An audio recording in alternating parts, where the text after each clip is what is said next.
Let's go! Major Burns to LSU. What a pickup for Ed Orgeron.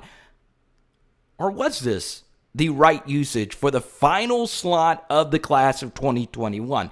But here's the thing. I'm going to need your help in the comment section today because we need to figure out what actually happened with Major Burns in 2020 because he was committed to LSU. He's from Baton Rouge, and then a late second flip to Georgia. So you're looking at a photo here of Major Burns with fellow 2020 defensive back and current LSU star Elias Ricks. This is absolutely great.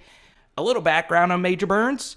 This was a young man who's been through a lot. He's from Baton Rouge, Madison Prep Academy. They have a defensive end in Quincy Wiggins LSU's trying to get for the class of 2022. That's a different story for a different day, but obviously this is just awesome that he gets to come back home, especially since his father passed away in 2018. And now, why would he leave Georgia? Well, he did play some, and it was for good reason that he was on the bench because, of course, he's a true freshman, and Georgia's secondary last season was really good. And they had a lot of their defensive backs get drafted, including Eric Stokes in the first round. And even then, Major Burns was able to see the field some, even though it was sparingly and mostly on special teams. So, obviously, this guy has gotten some good SEC coaching. Now, was this the actual right usage of the final slot? And the answer to that is yes. And look, I know I've been bombarded with offensive line. We should get another offensive lineman in the portal. That doesn't necessarily mean, though, that there is a good offensive lineman that can help you right away. And here's the thing. I actually dove deep into the transfer portal and found an offensive lineman. Obviously, I'll link it down below. His name was TJ Moore from Florida. Let's just say LSU were to find an offensive lineman. Do you think that that player would want to come to LSU as much as Major Burns would want to come to LSU?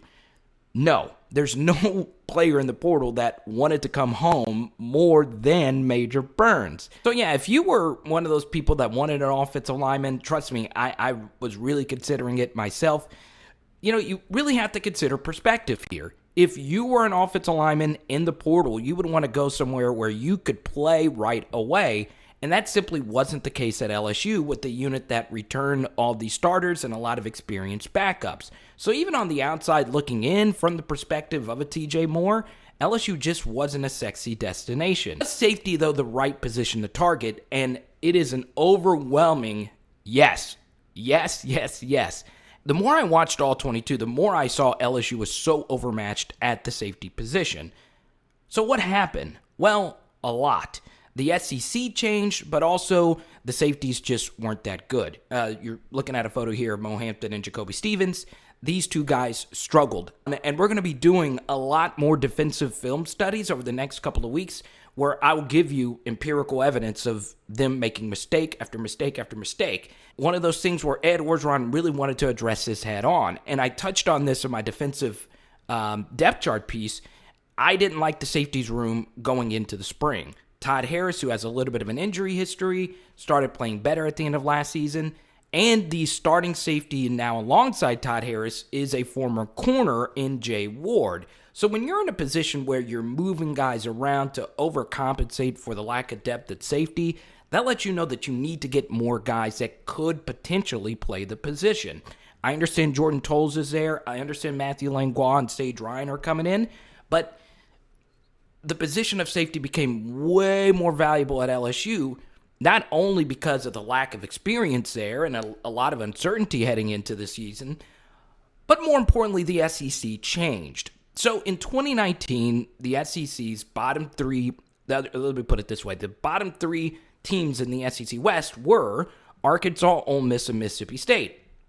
And they were all coached by middle-of-the-road coaches. But in 2020, we saw a drastic change. All three of those schools had huge upgrades as far as offensive play callers are concerned. And all three of those guys in particular are awesome at manipulating safeties and putting defensive backs in bad positions. So it changed this entire SEC, and Ed Orgeron saw it on the tape. I guarantee you, because if I could see it, a national championship coach can see it.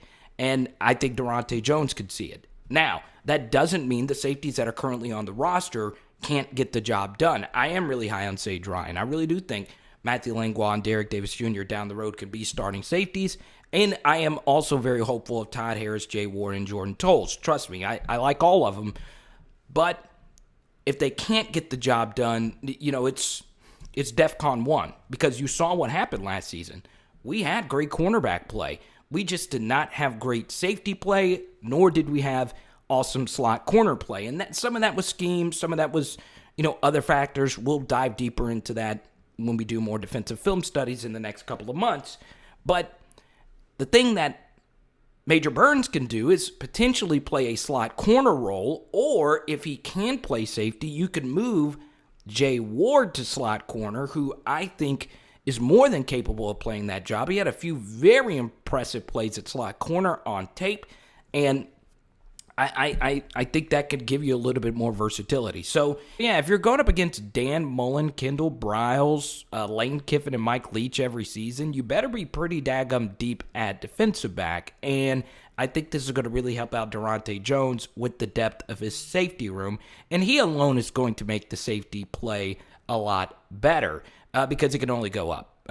Once again, 86% of the time, according to the great Bill Connolly, the team that wins the explosive play battle wins the football game. We have got to find safeties and just a scheme overall that prevents all these explosive plays from happening on LSU. Now, if you are a Major Burns fan, you have to feel a little lucky that he ended up getting this final slot, because just a few months ago, LSU was in hot pursuit of Kendall Daniels, who would have taken up that final slot had he chosen LSU. He initially signed with Texas A&M, then he got out of that NLI, and he ended up picking Oklahoma State, which is closer to his home in Oklahoma. So, some really good fortune here. Now, who's a better player, Kendall Daniels or Major Burns?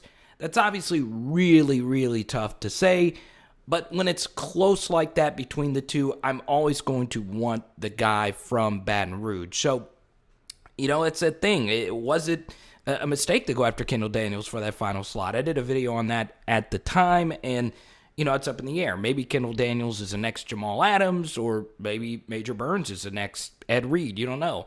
But we'll see what happens and how that plays out. And that's the thing. This kind of goes into our next topic, which is what actually happened to Major Burns back in 2020.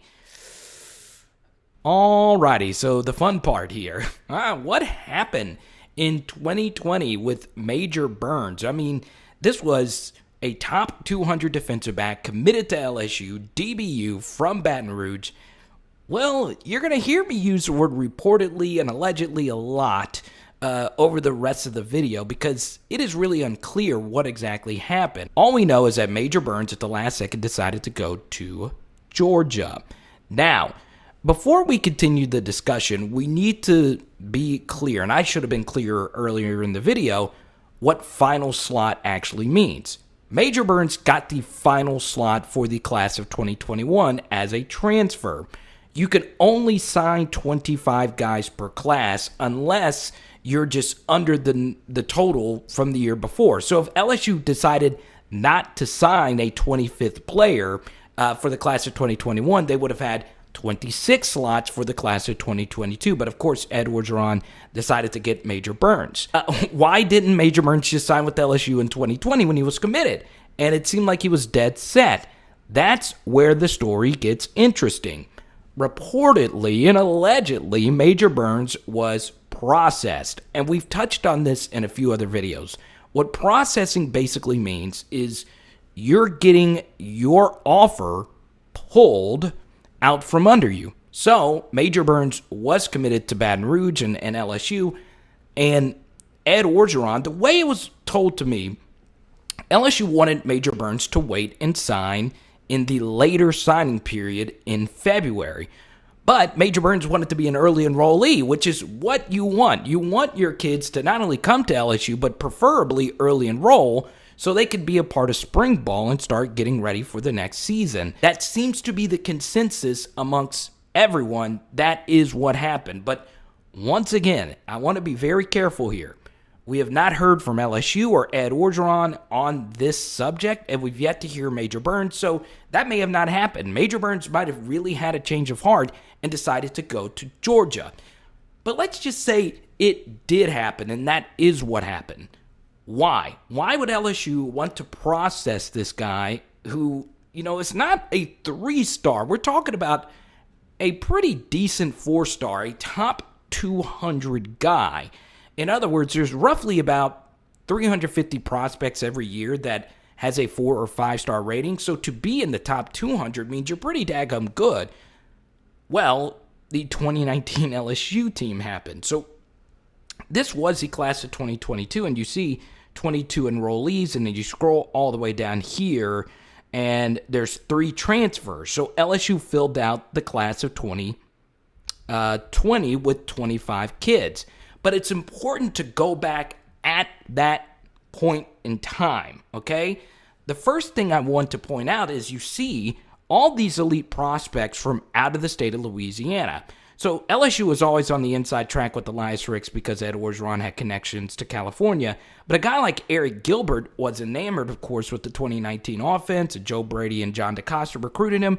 So this was a guy, a 5-star tight end, who LSU would normally not get. And that's what happened. LSU got Antoine Sampa, and that was even before the 2019 season. And you see all these Jordan Tolles, B.J. Ojolari, don't look at their rating, but look at where they're from. LSU started getting way better at recruiting guys from out of the state of Louisiana. And that caused LSU's numbers to increase. And when your number of commitments increase, guess what happened? The amount of slots you have remaining decrease. So we go to Major Burns' timeline, and this is the order of events that's happened with Major Burns. He was initially committed to Texas A&M, but LSU offered him, and he decommitted 5 days after. Okay, so they offered him in March of 2019, and 5 days after that, he decommitted. And that lets you know that this guy really wanted to commit to LSU. A few months later, of course, he commits. But this is where you see the decommitment, December 11th of 2019. And that is right before the early signing period. LSU wanted to keep more slots open because at this time, they were roughly around 20 to 22 guys LSU had committed at that point in time. And the thing was, there was other 5-stars that they were going after, guys like Zach Evans and Jordan Birch. And they wanted as many slots open as they possibly could to get those guys. Because remember, you only have 25 slots. So Major Burns wanted to enroll early. LSU didn't want him to. They wanted him to wait until fall. Probably would have done the same thing, especially if you wanted to early enroll. Once again, if that is what happened. So notice what happened here. Major Burns decommitted, and the very next day, according to 247 Sports here, Jimbo Fisher from Texas A&M visited Major Burns. A guy that was once committed to him early in the process, and Major Burns still ended up visiting Georgia and still wanting to go to Georgia. You also got to factor in, at that time, LSU had some other out-of-state guys like Rakeem Jarrett and Jermaine Burton who were taking up slots as well, and they ended up not signing anyway. They flipped at the very last second. So LSU actually added on, guys like Alex Adams and Kevontre Bradford there at the last second. So in retrospect, LSU would have had plenty of room to get a guy like Major Burns. What does all of this mean? Are there any lessons we can learn from it? And the answer to that is absolutely yes. I don't fully fault Ed Orgeron. I really, really don't. I think, however, you can admit that he did make a mistake processing Major Burns. Now, the first thing I want to say before we continue, if you are a recruit watching this, understand that your offer can get pulled at any time by any school. And LSU is not the only school where this is reportedly and allegedly happens, okay? Processing happens a lot more than you probably think, especially when I spoke to more people that work within college athletics. So understand that whenever you get an offer, especially if you're a 3-star or a middle tier 4-star, that this could happen. But this is a thing. Major Burns was particularly a mistake because this isn't just your normal 4-star. This was a really good 4-star. You saw Jimbo Fisher immediately fly or meet with Major Burns, and then Georgia and Florida and all these different schools wanted him from your own backyard, which if he were to succeed at another school, that could lead to more recruits from another school and a rival. So, the risk just was not worth it. And we can get into the morality of processing. College football is not the sport where we can make, real morality claims for any program, really. So, yeah, processing sucks, but it's part of the game. I don't love it. You probably don't love it, but that's just it. Now, I'm going to defend Ed Orgeron even further. You're looking at this headline here from Brody Miller as far as Ed Orgeron casting a wider net. And this is what we referenced a little bit earlier. LSU became an even bigger brand, even when you consider, on top of that, some of the stars on the 2019 team were not from Louisiana, which obviously helped out recruiting pitches. Obviously, Joe Burrow and Thaddeus Moss and K'Lavon Chason and so on and so on. That team was mostly comprised of Louisiana stars, but there were a lot of out-of-state guys, which obviously helped LSU recruiting on a national level. And especially when you look at the real national powers like Ohio State, Alabama, and Clemson, they have players from all around the country. So you cannot fault Ed Orgeron for trying to go after the elites of the elite players and leaving slots open for those elite guys. I totally get that line of thinking. Always remember this. LSU is a program built on Louisiana players, and it's not just elite Louisiana guys. When you get a Louisiana 3-star, you're getting a guy that is hungry, a guy that dreams to play for LSU, a guy that knows he's a 3-star and is very fortunate to get that LSU offer. And sometimes that is more important than a 5-star deciding to go to LSU, especially now at the drop of a bucket. He could transfer and be ready to play somewhere else.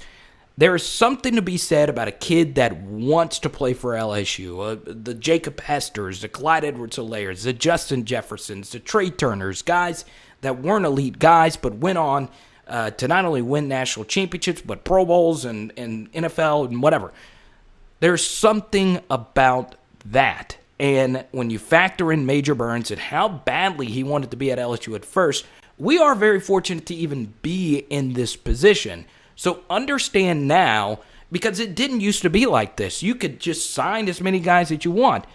But roster management is so important, which is why, like we referenced last week, LSU got Austin Thomas. They got John Randall Belton. They got Mason Smith. They got a bunch of guys. They put more money into this this aspect, this roster management aspect, than especially when LSU's lost all this revenue and they had to pay Bo Pelini's buyout. They said, look, this recruiting thing has become even more complex and we need to spend more money and get more talented people to help out with this. It's still up in the air. Can Major Burns be immediately eligible to play for another SEC school? I know that's getting voted on, and I know a lot of people expect that to pass. That's another thing we're going to have to worry about. Now that this slot is used up, what about that Eric Gilbert guy? Obviously, if you're watching this on a premiere, we're getting ready to do our normal live stream, so there's your live stream schedule right there. It is Power Hour LSU, boom!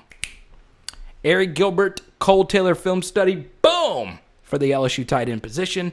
I understand it's wide receiver week. We will get back to wide receiver content tomorrow. Tacos again tonight. Let's go!